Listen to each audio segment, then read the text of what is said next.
요한복음 11장 43절, 44절 말씀을 다시 한번 읽으시겠습니다.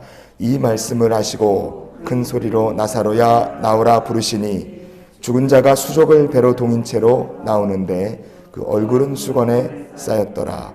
예수께서 이르시되 풀어놓아 다니게 하라 하시니라. 아멘. 마르다에게 예수님께서 이렇게 말씀하셨어요. 자, 요한복음 11장에 23절 눈으로만 보십시오. 예수께서 이르시되 내 오라비가 다시 살아나리라 이렇게 말씀하셨죠. 그러나 마르다의 반응은 어떻습니까? 시큰둥합니다. 24절 말씀을 보시면 마르다가 이르되 마지막 날 부활 때에는 다시 살아날 줄을 내가 아나이다 그랬어요. 이 마르다의 대답입니다. 마르다는 마지막 날 부활 때에나 내 오라비 나사로가 살아날 줄 믿습니다 이렇게 주님께 얘기한 거예요. 왜냐하면 이미 마르다의 마음속에서 나사로는 죽었고 죽은 오라버니를 향한 아무런 기대도 소망도 이 마르다의 마음속엔 전혀 존재하지 않았기 때문에 그렇습니다. 하지만 죽은 나사로의 이야기에는 우리가 기억해야 될 중요한 교훈이 있습니다. 요한복음 11장 42절에 하반절을 우리가 보시겠습니다. 곧 아버지께서 나를 보내신 것을 그들로 믿게 하려 함이니이다. 아멘. 왜 예수님께서는 사랑하시는 나사로가 아프다는 소식을 듣고도 이틀이나 지체를 하셨을까요? 왜 주님께서 선택하신 시간은 나사로가 죽어서 무덤에 장사된 지 나흘이 되는 때였을까요? 이거는 주님이 그 시간을 선택하신 겁니다. 그 이유가 바로 누구에게요? 그들로 믿게 하려 함이니이다. 이렇게 예수님의 말씀에 이틀을 더 머무신 이유, 죽은 지 나흘 된 그 시간을 선택하신 이유가 담겨 있습니다.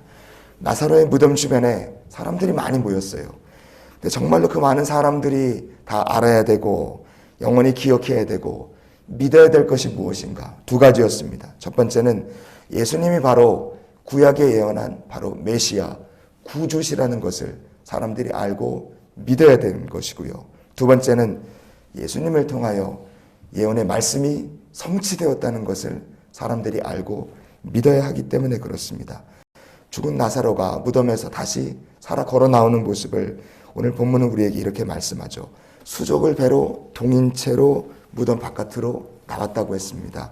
묶여있는 거죠. 주님께서는 묶여있는 나사로를 풀어서 놓아 다니게 하라 이렇게 말씀하셨어요. 나사로의 부활과 예수님의 말씀을 통해서 우리가 기억해야 될 것이 무엇입니까? 어떤 구약의 예언의 말씀이 성취되었느냐 이거예요. 이사야서 58장의 6절 말씀을 우리가 같이 보시겠습니다. 내가 기뻐하는 금식은 흉악의 결박을 풀어주며 모든 멍에를 꺾는 것이 아니겠느냐. 아멘.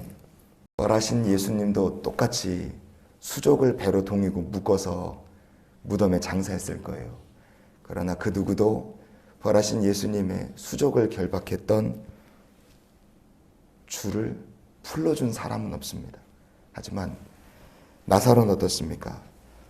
죽었다 살아난 나사로, 이 말씀은요 예수 그리스도를 통해서 흉악의 결박을 풀어주고 멍에의 줄을 끌어주신 말씀을 나사로의 죽음을 통해 성취되었다는 것을 우리가 여기서 볼 수 있습니다.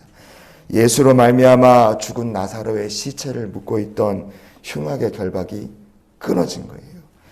나사로의 죽음으로 말미암아 슬퍼하던 모든 사람들의 마음에서 슬픔과 불신의 멍에가 벗겨지게 된 겁니다. 예수 그리스도로 말미암아 나사로가 살고 나사로가 삶으로 말미암아 이사야의 말씀이 성취되는 순간을 우리가 여기서 볼 수 있습니다. 그래서 결론을 이렇게 정리해 볼 수 있어요. 죽었던 나사로의 부활로 말미암아 첫째, 흉악의 결박을 풀어주신다는 구약의 말씀이 성취가 됐고요. 둘째, 하나님께서 영광을 받으신다는 말씀이 성취가 됐고, 세 번째, 4절의 뒷부분에 예수님 말씀하신 것처럼 하나님의 아들이 이로 말미암아 영광을 받게 하려 함이라 하시더라. 예수님 말씀하신 이 말씀도 그대로 다 성취가 되었다는 것을 우리가 볼 수 있습니다. 성도 여러분, 왜 예수님께서 계시던 곳에서 이틀을 더 머무셨을까요?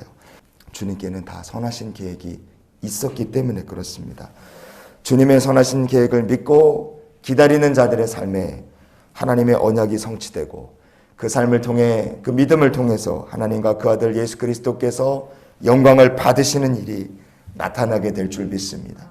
우리를 위해 가장 놀라운 때 가장 놀라운 방법으로 역사하실 하나님을 기다리며 주님의 때 주의 방법에 순종해 나가는 믿음의 성도가 될 수 있기를 원합니다. 그래서 이런 기도로 오늘 하루의 삶을 살았으면 좋겠어요. 오늘도 성부, 성자, 성령께 영광 돌리는 삶을 살게 하여 주시옵소서.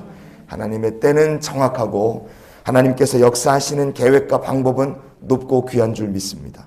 하나님의 때와 방법에 순종하는 자들을 통하여 오늘도 하나님의 언약이 성취되어 나가고 하나님께서 거룩히 그 이름이 높임 받으시는 한날의 삶이 될 줄 믿습니다.